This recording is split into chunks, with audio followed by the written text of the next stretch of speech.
On a cold and windy night. Y'all are hardcore, I'll tell you. All right. Well, Thank you for coming. Thank you for supporting cinema. Is this on? yeah, it's on. You just have to keep it Testing? close. Okay, I'll Yeah. keep it very close. Okay. Very intimately. Exactly. All right. Well, let me. Originally, Yes. the film. I mean, it was co-written, and it originally was going to be directed by Melvin Van Peebles, and I believe he was the one originally. He hired you for the film before Michael came on. Yes. Yes. Okay. So how did no, that? I'm not telling you what happened. Yo, come on. No. Did Michael Schultz come? Is he here tonight? We heard there's a possibility that Michael might be in the audience. I I heard don't. that he bought a ticket and then he chickened out. Okay. All right. He left me Nah. here all alone. Anyway, no, Melvin Van Peebles, this was his dream to do a story of the first African American NASCAR driver, Stock car Wendell racer, Scott. yes. Stock car racing.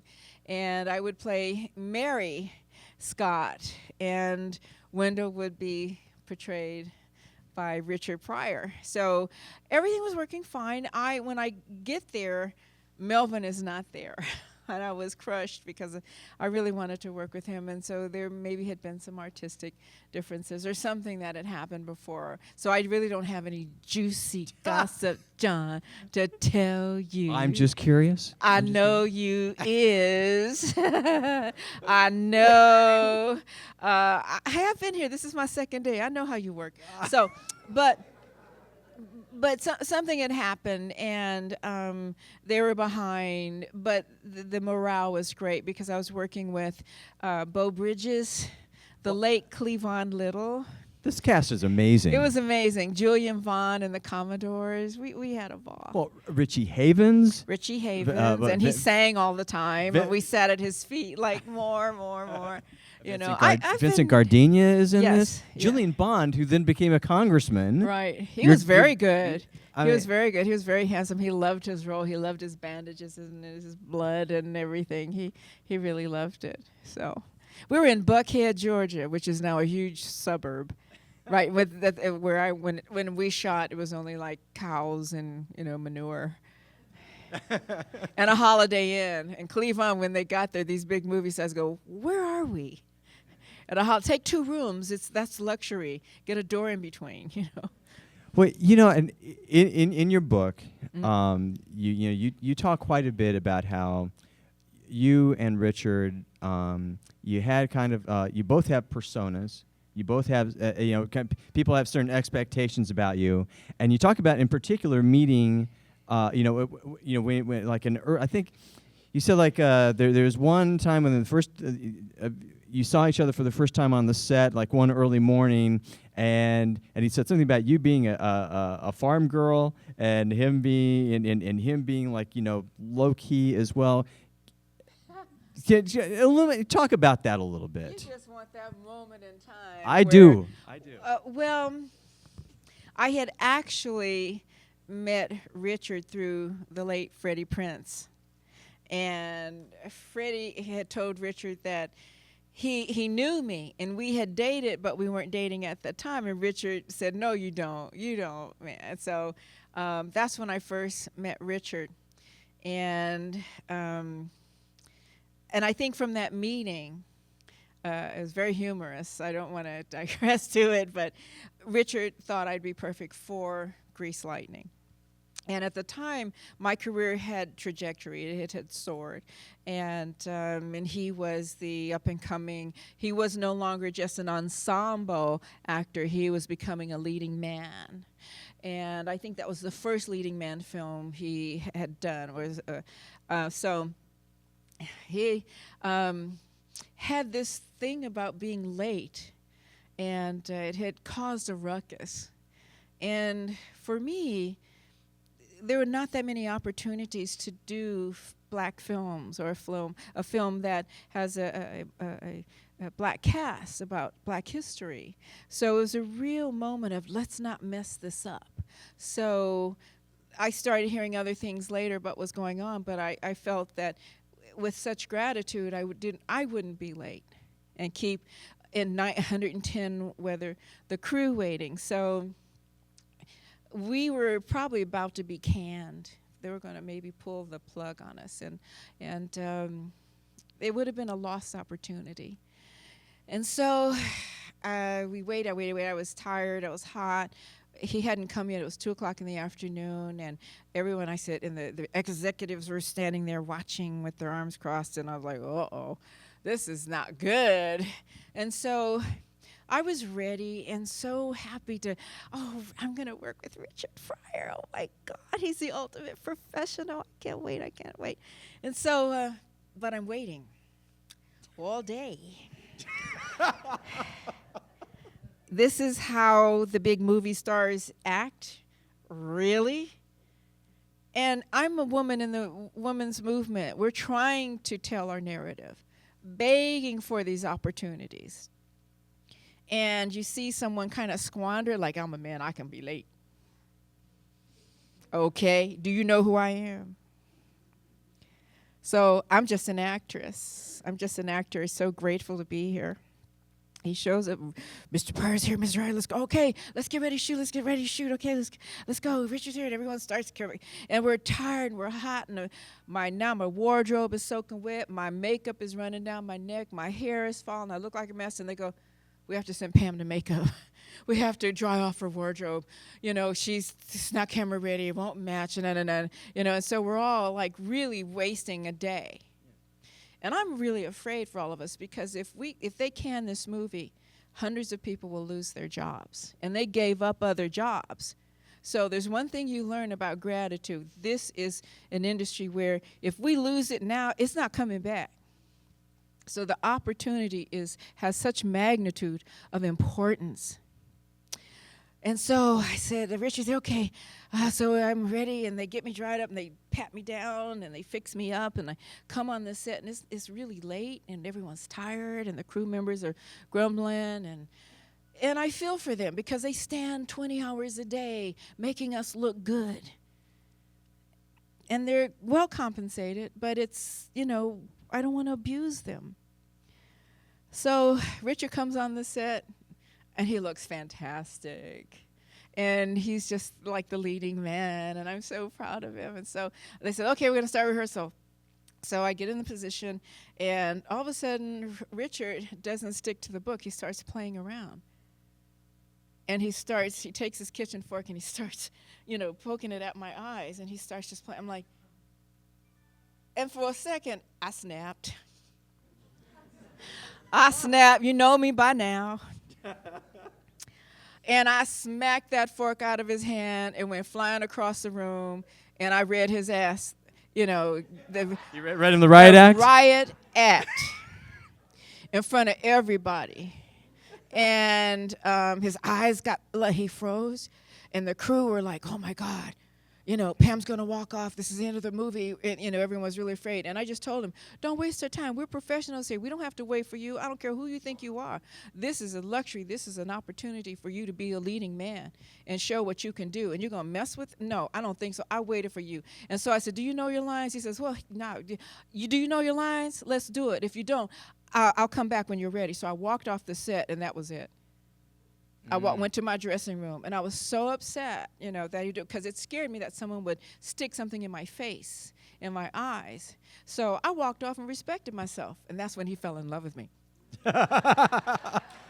Exactly. Yeah. That's who Richard Pryor is. If you respect yourself, he was just testing me. Right. It was a test. However, we're about to lose the movie. So I said, no, not on this time. Not on your time when we're at a picnic or a party out in the street, but not on this, the studio time. So they called me back, and Mr. Pryor knows his lines, and he's ready to rehearse now. And I'm going, okay, that's what I want to hear. And like, pow, get it done. And then they said, okay, it was so beautifully done. Everyone was so tired. And I was just very lucky that we didn't get canned. But I did stand up to him, because that's all I know is the truth. And I don't get as many opportunities as men do. None of us as women at that time. Right. It was set in 1976. So I just want to let him know I'm here to work. Let's make this the best movie we can in this man's honor. But something that and I've learned this about you. yesterday, and I actually had an opportunity to spend some time with Pam during the Jackie Brown period, during the publicity run for that. But I didn't know this as much at that time as I did because of the interviews and the Q&As yesterday. But you really kind of approach, from what you've been telling us, acting kind of like from that worker bee standpoint. You know your stuff. You go in, and it's funny. Like, you know, we had this moment where I was saying, you know, there are a few things that are more frustrating, and because I've spoken to a few, for a director than when an actor is learning their lines in the process of shooting a scene. And it's so frustrating for a director. And you'd mentioned a couple times about, and I think in particular like bonding with William Marshall, about the knowing your lines and knowing everything and being able to work. And I mean, I was absolutely impressed by that. And I wanted you to kind of talk about that, because I think, frankly, yesterday, of course, you've talked about your book, but I think you've almost given out as many shout-outs to Stanislavski's An Actor Prepares, you know, during that time. I mean, you're serious about this, and let's talk about that a little bit, because I don't think people really see you as putting that kind of time and energy into it that you do, that you clearly do. Yeah, it looks easy that I can, you know, snap on the set, but not only did William Marshall come from theater and Shakespeare, but I came prepared. And, you know, Scream Blackula Scream was considered like a B movie. And when I began with Roger Corman, the first film that I had done, basically I was leaving 3 jobs and the opportunity to go to film school eventually, if I saved enough money. And I was going through a lot. Kareem Abdul-Jabbar was trying to convert me to Islam and marry him, have children. And he said, but you can go to school. I said, what, go to school while I'm having a child every year? How am I going to do that? You know, so I didn't believe him. And then I had an attack, a third attack, that was very traumatic, and I thought I was going to die that day. I was on my lunch break, and I was with a mentor, and he snapped on me, and I don't know what it is about me. I mean, I was homely. I had like a half afro, or my same old blouse, an old skirt, and some shoes, you know. And I'm a starving student. I don't have money to buy clothes. So this tragedy happened, and I ended up snapping, walking down the street, going back to work late, really upset. And Roger Corman had offered me a role in a film about these women in a Philippine prison. Basically, it's a wet T-shirt prison, you know, kind of in the Philippines. I didn't know that, but I knew that I thought, I can't leave my jobs, Roger. Every actress wanted the role. I turned it down. I said, I can't. I got to go to school. I got to keep my jobs. So I'm true to myself. You know, I'm a child of the women's movement. I got to keep my journey going.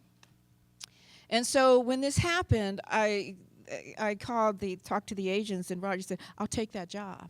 I want to get out of town. I can't take this anymore. I need to learn on the set. I need to I don't know how to be an actor, Roger. So I can't get fired. This is a huge gamble for me, huge risk. And I don't know anything about acting, but I did enjoy being a part of a guerrilla student filmmaking one night in a van with some students. So, Roger, I'll take this job at $500 a week. I had 3 jobs and I was making $140 a week. So Roger said, hey, read Konstantin Stanislavski, The Actor Prepares. And I went and got it. And he said, when you read this, trust me, I will not fire you. You will, I have the feeling you'll do very, very well with it. And when I read it, how the actor prepares, how you find your truth and you stimulate your truth and just be, Stanislavski, as he said, you know, when I give you an action, the actor prepares. When I say smack that bitch, you smack that bitch. So you don't like set up and swing. You know, you street fight. You know, so I smacked the bitch. I smacked her 2 and 3 times. And the director Jack Hill was like, oh, that's great, that's great. You really do that well. We love the way you fight. That's street fighting. It's so authentic and organic. Yeah, it's called Kick Your Ass. And so the dailies came in really, really well. And one of the actresses had said, Pam, don't learn your lines. You don't have to learn your lines the night before. It's a B movie. You can learn them that morning. So I said, Stanislavski said, you got to prepare. No, I'm honest. You guys have money, you have boyfriends, you have husbands. I'm a starving student. I can't be fired. So I'm going to come prepared. And so I had been studying, learned all my lines, and Jack talks about it. I didn't know that he gave me kudos for coming prepared and on time and not late, and I was afraid because I didn't want to get fired. So when I came to work, I came to work, and it was, with such respect that it wasn't a B movie. It was just, I'm doing the work. So instead of wet T-shirts and mud, it was Chekhov. It was the cherry orchard. It was, I'm doing the work. Well, and much is made of the Corman School of Filmmaking, but I think it's made. Look who came up. Well, Robert De Niro. Look at Al Jonathan Demme, Scorsese, Yes. So many people. Yeah. But I think people that when they talk about the Corman School of Filmmaking, they're thinking of making $1 go for 4 days and Yes. doing that, but they don't look at it from the amount of work that goes in to make that possible. And that's what struck me as outstanding. But then, all right, so you go into it and you're coming into it, I can't lose a job. Right. Because you're working with seasoned actors, with Jackie Brown, or even Cleavon Little and Beau Bridges. But with Jackie Brown, I'm working with Robert De Niro, Michael Keaton, Robert Forster and Samuel Jackson. I had known Michael Keaton when he was a stand-up comedian, and he had done Beetlejuice, and he should have won an Oscar for that. He was so good in Beetlejuice. The energy, oh my God! I'm so glad I'm so glad you bring Jackie Brown into it now. Because, and I didn't know about this until you talked about it yesterday, about you mapping out your yes. story on the wall with your storylines as they're going with Jackie, with each one of the characters. And what it said to me then, that rather than just being at the service of that script and of Quentin, that you were really in a partnership with Quentin to bring that character to life. I had to be. He had invested 2 years of his life to write that for me from Rum Punch. And amazing that, my life in the book and in the film is so Gumpian. I have these Gumpian moments. I was with Warrington Hudlin in the car, and we were driving to Hollywood, and he was saying, Quentin Tarantino said he's going to write, a movie for you. Yeah, right. After Pulp Fiction and Reservoir Dogs. Me? Why me? I said, first of all, I'm a woman. He usually writes for men. I didn't get it. So he said, no, he said he really is going to do it. So we're in traffic, and I'm driving, and Warrington's New York. He doesn't drive. He's sitting on the side, and he goes, you're not going to believe this, but that's Quentin Tarantino. Quentin was standing in the street macking to a blonde. And a T-shirt and I think it was barefoot and some shorts. And I go, no, really? He looked like a homeless man. Look at him. No, he said, no, that's Quentin Tarantino, really. He said, I'm going to call him over. And I said, I really felt Warrington was going to call this guy. And the guy was going to look and say, what is he talking about, And he said, hey, Quentin, come on over. And Quentin said, hey, I'll talk to you later. And he came over, and I was like, oh, my God. This is going to be scary. And Warrington says, hey, man, it's Warrington Hudlin. How you doing? Quentin Tarantino, meet Pam Grier. And all of a sudden, Quentin freezes. And he elevates. He goes, oh, my God, it's you. He says, I love you. I have all your posters in my office, and I'm writing a movie for you. And I'm like about to collapse. I'm going, are you kidding? I said, oh, my God. He says, no, really. So he comes around all the way. He says, no, really, I really love you. And he's like, I'm going to write a movie. And I'm like, oh, get out the street. Come on in. Can we take you somewhere? Can we feed you? You look like a homeless man. And so he says, no, I really am. I got to go, but I'm going to send you a script in a couple of months, and we're going to do it. And I'm going, okay, great. Thank you very much. You know how many people have told me they're going to write a movie for me? And I go, hey, thank you. I'm really honored. And thank you for the shout out in Reservoir Dogs, okay? Thanks a lot. I really appreciate that. So 2 months later, I get a manila envelope, and there's been this, you get the postal notice that says there's 44 cents due. Right. And so I keep getting it, and I've been ignoring it for 3 weeks. So I take 44 cents on this ticket, and they send me this envelope, and in the corner it says Tarantino, and I'm going, oh my goodness, and he didn't have 44 cents, and he's a gazillionaire. I said, oh, it's gonna be low budget, okay. All right, I can do it. I can deal with it. I'm humble. I can do it. So I opened it up, and there was Jackie Brown.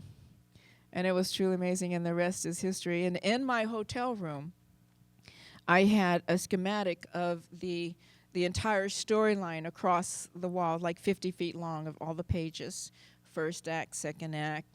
And then I had the story between Ordell and Jackie and their pages. And then under that, the storyline of Michael Keaton and Jackie, and then Robert Forrester. And these are three different lies in the whole story. And Quentin's shooting out a sequence. I had a migraine. And he would say, Pam, you're going to have to help me because we're going to be shooting out a sequence. Sometimes I might get lost, and I may not know what I'm doing, so kind of, keep up. You got to help me with this. I'm saying, great, you're the director. So there are times he says, have we shot that yet? Well, how would you feel if you shot that? We shoot that already. And as an actor, you need to know where you're going to land.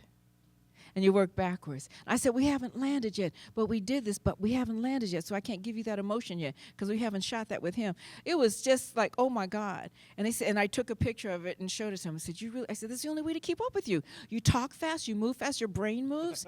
Sam Jackson talks fast, Michael Keaton talks fast. It was the movie of fast talking people. In the scene with Michael Keaton, I sat in the interrogation room for 8 hours and I didn't even pee. And I wanted to feel like I was, being trapped and pressured. And Michael Keaton has such, which one thing what that Stanislavski teaches you is beat and rhythm. And Michael Keaton has a timbre that is so fast that you say, what'd you say? Boom, and he's scary. And he was perfect at that. Sam, too. When we had the argument on the balcony, I said, what is with these people? I need to drink more coffee. I need to be able to keep up with these fast-talking people. And the thing is, I didn't know, as Richard Pryor reminded me when we get in arguments, that I talk so fast he can't keep up with it. And he talks about when a woman gets on a roll, she gets angry. She says, "You one of them." So yeah. But that's the wonder of really learning and appreciating what an actor learns. Yeah. And finding that truth. And if you have your truth, then everyone matches your truth with their truth. And if it's false, you'll know. I want to get everybody involved here, but I want one more question because when we have someone like yourself that is so incredibly generous and open about how all this stuff works and what it's like, that I've been curious about what your thoughts were as you were going through the recognition from Jackie Brown, and you went through a little bit of an awards campaign, and you went through that process, and from my standpoint, and from other standpoint, the people that were working on your behalf and everything, it was an opportunity for a lot of people to really kind of finally give you the credit that they hadn't been able to give for one reason or the other up until that time. And so there were a lot of people that were writing about you at that time saying, we've always thought this about Pam. And now we're kind of given permission to talk about her in this way, as far as the way, as far as how she can bring a character, to the screen. From your position, going through that, what was that period like for you? It was a very rewarding period because often you don't know as the audience and the layman outside that I'm up for a lot of roles because of how I approach my work. But if you're too tall, you don't get the job. And you can have a master's in drama and acting, but you go out for roles and the leading man is shorter than you, you're not going to get the job. So I always question the thespians that come to me and they want to invest their lives in something, make sure they can teach or have something else to fall back on, because a lot of actresses become very disheartened when they can't land roles because of their height or the size of their hips, or if they're very dark. Now, we've had some issues about Nina Simone regarding her skin color. Well, they had asked me to screen test for Tina Turner, and I know Tina. And I sing and I dance and I have a lot of energy. But I know Tina's 5 feet. She's 5'1". I'm 5'9". And with high heels on, I'm like 6'3". I can dunk. And I do dunk. So when I was asked to test, I said, and it was Reuben Cannon, a dear friend of mine, one of the first black casting directors. I said, Reuben, now I'm doing Frankie and Johnny and the Claire de Lune in San Diego. When you're naked on stage wrapped in a sheet, if you've ever seen that play, it's wonderful. I saw Kathy Bates do it at Manhattan Theater Club, and I said, that's what I signed to do? I have to be butt naked? Should I wax? Yes, I did it, and yes, you saw it. It should be done again. So I said, who's playing Ike? And he said, oh, Lawrence Fishburne. And I had just seen Lawrence. Warrington took me to see one of his one-man play here with Heavy D. And I said, but how tall is Lawrence Fishburne? He said, oh, he's 6'3". And I said, no, he isn't. I just saw him with flat-footed sandals. I'm taller than him. I said, okay, I'm missing something here. Is this a new version of Ike and Tina, and I'm going to be the real tall version? Tina Turner 2.0? Yes. So I said, when I put on high heels, I said, he's going to have to rest his head on my shoulder. And how's he going to throw my big behind across the room? And I'm a director-writer, so I knew that's not going to work. So I said, thank you very much. I'm humbled that you want me to test, but I won't get it because I'm not going to fit that type. And I don't want to break my heart preparing for Tina Turner, singing and dancing and rolling. And they go, oh, you're too tall. And your butt's too big. So, I know as an actor what I can do and what they were doing, and they were going to misfire. So I use that. So there's a lot of work I won't get because of me, my type. And so you'll see very little of me. And everyone says, we want to see more of you, more of you. And there's just not going to be that. And so when I finally get, and I had cancer, I almost died. I had gone through so much in '88. And then I did Above the Law, and I didn't think I was going to come back into acting because I didn't know if I'd be able to remember lines, even though I have an excellent memory. That's what saves me. And I didn't think I'd be an actor ever again. And then all of a sudden, Quentin. So somehow I survived, kept my passion, and my respect for the craft and the art. I'd done 4 years of nothing but theater, Frank and Johnny, the Claire de Lune, Fool for Love. August Wilson chose me to be in the piano lesson. I learned a gospel song to play in the production just for him, and because I played keyboards and piano. And so I think I was gifted with Quentin seeing something in me and writing for me. So I had to stay alive. I had to be prepared for this intense amount of work with these incredible actors, and I didn't want to get fired. Can you imagine? Quentin Tarantino fired Pam. She couldn't live up to it. She couldn't remember a line. She came to work late.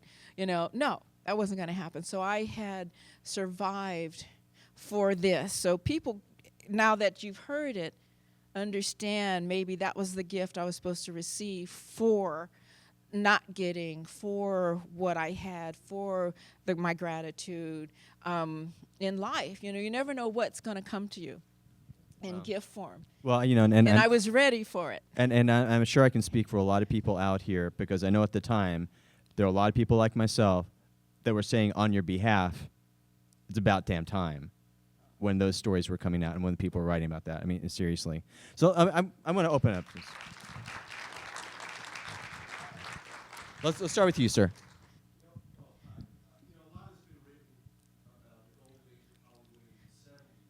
Yes.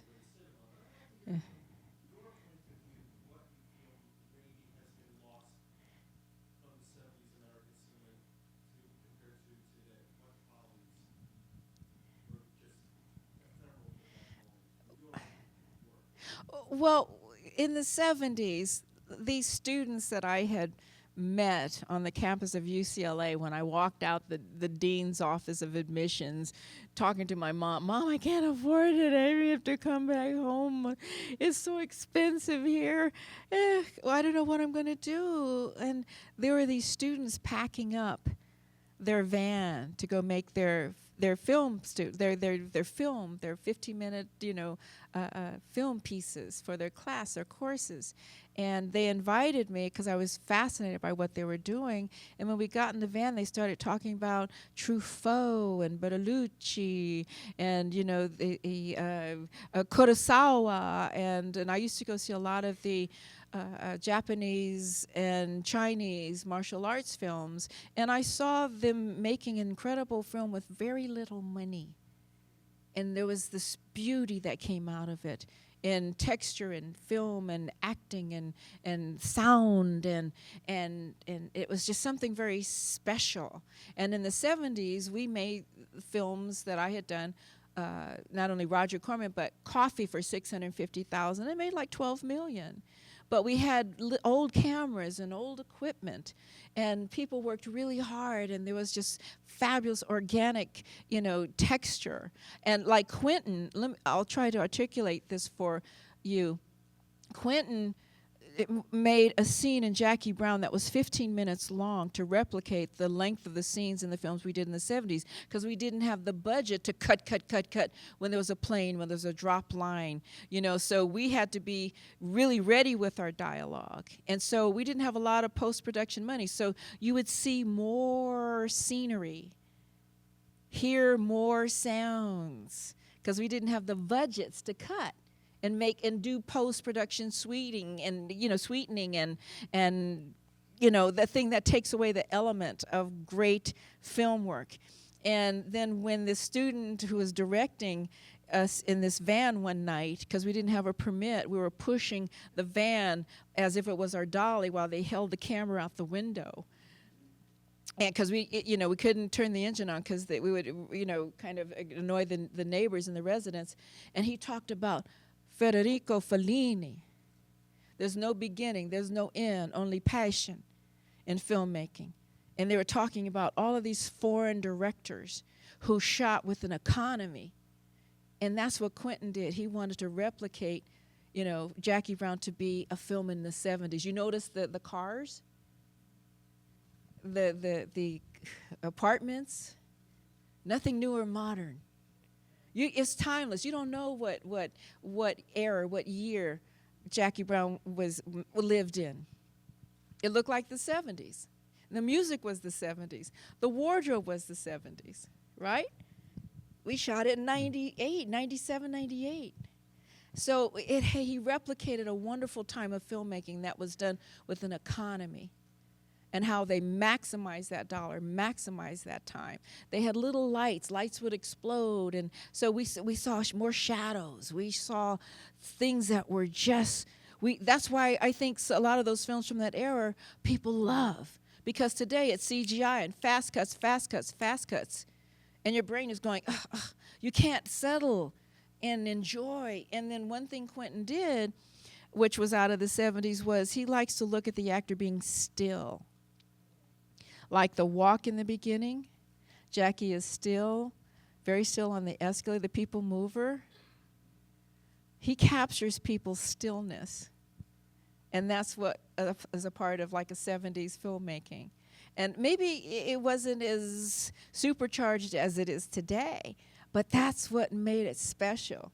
You can really have a chance to engage with the actor, with the character and the subtext. Because I'll look at him and go, I just recognized that. I just saw that. That's really interesting. And it took Quentin literally 3 days to light that 15-minute scene. He said, Pam and Sam, don't drop a line because it's 15 minutes long. I don't want to cut. Once Sam comes through the door, I want him to go all to the marks, and you have your dance to the record, to get the gun, light the cigarette. I don't want to see it, and it was just such a wonderful, long, lingering European scene. And that's what I miss, and that's a difference of what we do. American cinema is different unless you have a director and a cutter who is influenced by European filmmaker. Then you'll see the difference, and that's what I know and I recognize is something that's missing today. You know, if any of you have been here for yesterday and today, every single time Pam answers a question, it's like its own DVD extra. Bonus. But unfortunately, because of that, we only have time for one more question. Oh, no. Come on. So make it good. But I have to be interesting. Oh, she didn't say anything. I didn't know. I belong to the Film Society. I know everything. I see more movies than she does. I doubt it. I'll stay and see 6, 7 movies. I saw Raging Bull 52 times. How many times did you see it? And I saw the mic in the top of the staircase, that it was a perfect scene. I asked Scorsese at Richard Dreyfuss's wedding, I really like your movie. I saw it 52 times. And I saw it when the mic was in the top of the frame, when Jackie, she comes in, and it's like Pesci and De Niro, he goes up after her. You called out Scorsese? Yes, I did. What? I'm crazy, And he said, you saw it 52 times, and you saw the mic. He said it was a perfect. I didn't think anyone noticed the mic at the time, and you could see a hand slowly move it out the top of the frame. And he liked that scene so much. I said, I liked it too. You should have kept it. And those things. He said, will you come work for me? I said, absolutely, I'll come here for you. I would love to apprentice for you in a heartbeat. Okay. Okay, go.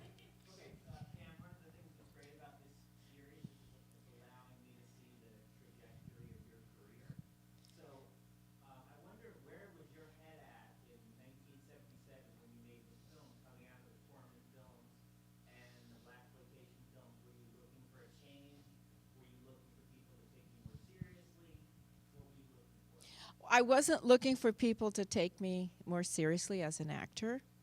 I wanted to work with Richard and Paula Weinstein and Hannah Weinstein, the producers, and Melvin Van Peebles, and how he pitched the story to me, and how he wanted to be a historical narrative but a little bit of fantasy in it. And Melvin is I couldn't wait to work with Melvin. He was so much fun. And I was so brokenhearted when he had left the project when I arrived. So when I did Grease Lightning, I wanted to make sure I was together in my craft. See, I don't care about what everybody else is going to do. Just bring it. We got to do the work. This is an opportunity for all of us that we can't squander. So I have to bring it so they'll have something to work off of. My energy. I'm there. It's a privilege. And I just found it just magnificent to do. And I thought, okay, even though I had done the other films seriously, and whether everyone else around me wasn't or not, I'm going to do my work. And then I did Grease Light, and I said, I just want to do the best work because I'm working with Richard Pryor, who is very, very good. Now, little do you know, he had a 6th grade education and couldn't read well, and he had to learn his lines phonetically. So he was, terrified of dropping a line or not remembering. So if you kind of knew that, you helped him through it by knowing your lines, then he would know how to respond. And the best way actors work is eye contact and listening. And that'll pull you along, like in theater. You turn your eye away from an actor and you're lost. You're just going to be, and that's what I learned. And then to be around Cleavon Little, all these incredible people, I said, if we can just get this done and make it a great film, that's great. And then what you do today will help you with your next project. It's all a commitment, in your passion of what you learn. And you get so much out of it every day working with someone. Sometimes I don't want to go home. I want to stay on the set. They say, oh, Pam, you're through. You can go home. We're going to shoot these things. Oh, I want to stay and watch. Because I studied screenplay writing with John Truby. And I studied acting with Jeff Corey, Richard and I. And you want to say how? And he says, oh, you're great. I love what you do. And so that helps you feel like, yeah, I'm doing, but I want to do theater. because there's no take two. It's only one take. And I want to be ready for theater when I do the boards, when I do the Sam Shepard play. 90 minutes and no intermission, full for love. And we did it for 9 months, 8 shows a week. I loved it. And I said, okay, this is what I was meant to do. Well, everyone, Pam Grier, thank you again. Thank you, John.